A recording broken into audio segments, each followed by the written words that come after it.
What is your rhythm? It's journal prompt day here on Everyday Positivity, and I want you to think about your rhythm. Now, every human is different. You're different to me. What we know to be true is that every human has their own rhythm.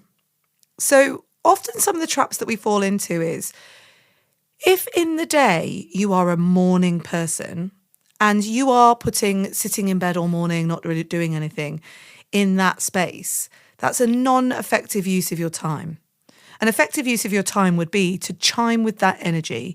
You're a morning person, you're really active in the morning, put the most important thing into that space. And then if you know at 3:00, like me, it's a bit of a downtime, what is it that energy needs? Is it that you actually do have a nap at that point and then you pick yourself back up and get on with it? Or do you make sure that you put a meeting in that you know is going to be low energy? When you start to match your energy rather than your time, your productivity will go up. You need to plan for the human, not for the machine. And so today's journal prompt is, I want you to think about this. I want you to really get into this. So it's not just one prompt here. This is actually you writing some stuff down. I'm going to pop these questions into the episode notes. The number one question is, when am I naturally sharp? Write that down for yourself. When are you naturally sharp? So think about the last few days. What time of day did you feel, or your brain feel, clearest and most focused? And what was I doing then? Number two, when do I fade or fog? When do I reliably feel tired, distracted or slow? Mine is 9:30 at night. I fall asleep. But what's happening at that time? At 3-4 o'clock, I really struggle at 3-4 o'clock in the afternoon. I want you to think about what you're fighting. So that's question number 3. What am I fighting? Where is it, and this is a great question, where is it that you're still expecting yourself to be a bit of a machine? When you're planning your days and you're like, I'll do that at 3:00, I'll just have to get on with it. No. Where is it that you struggle?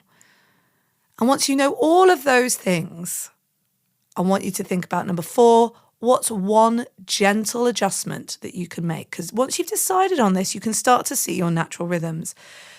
Your neurons in your brain do not fire randomly. They fire in rhythm. And the rhythm changes in nature all throughout a 24-hour period. For example, your delta brainwaves are the brainwaves that help you to sleep. So when you've got a lot of delta brainwaves going on, you might need a nap. Your alpha brainwaves are the ones that help you focus and be calm.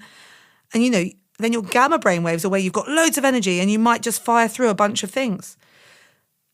Finding those places that you can match your energy in the day is going to help you be far more productive. I'm sure you've had the moments that I do. If I try and work on things late at night, I did it this week, I fell asleep at my computer at 10 p.m. at night.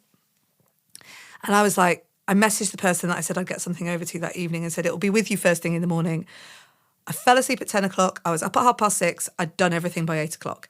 It was amazing. And that's because my brain waves are in different states. My delta brain waves are up at 10 at night and my alpha gamma brain waves are up at 7 in the morning, meaning that I can get more done in the morning. So I want you to think about that with your journal prompt today, but I also want you to start thinking about it across the week. Like, when have you got your energy and when are you in your sag, and how can you adjust to make that happen? I'll be back tomorrow with another episode of Everyday Positivity. Hopefully I'll see you on the Everyday Positivity Hangout, link in the episode notes.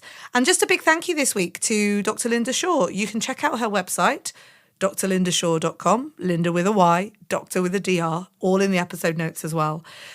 And she comes in and out of our life every now and then for Everyday Positivity, but she's a neuroscientist helping people like me, for example, communicate science well in a space where it's really helpful. So I'm hoping that this week you've really enjoyed all of the episodes about brainwaves. I certainly have been enjoying learning how my brain can be more impacted by going with its energy rather than against. Next week, you're going to hear from Jo Warner. Jo Warner has just written a book called Burning Up, Frozen Out, which is a guide to perimenopause and menopause for men. Now, the outcome of this interview is that we've got loads of great self-talk. I've got loads of great tips. And, if you are in that state or in a low state and you're having to support the supporters around you, this is really going to help. So I will see you tomorrow. I hopefully will see you today on the Everyday Positivity Hangout. And if not, I'll see you tomorrow. Have a great day. And remember, you have 100% got this. The Bleacher Report app is your destination for sports. Right now, the NBA is heating up, March Madness is here, and MLB is almost back. Every day there's a new headline, a new highlight, a new moment you've got to see for yourself. That's why I stay locked in with the Bleacher Report app. For me, it's about staying connected to my sports. I can follow the teams I care about, get real-time scores, breaking news, and highlights all in one place. Download the Bleacher Report app today so you never miss a moment. Holiday presents, in the red corner, the undisputed, undefeated Weed Whacker Guy. Champion of hurling grass and pollen everywhere. And in the blue corner, the challenger, extra strength Holiday. Eye drops that work all day to prevent the release of histamines that cause itchy allergy eyes. And the winner by knockout is Holiday. Holiday, bring it on.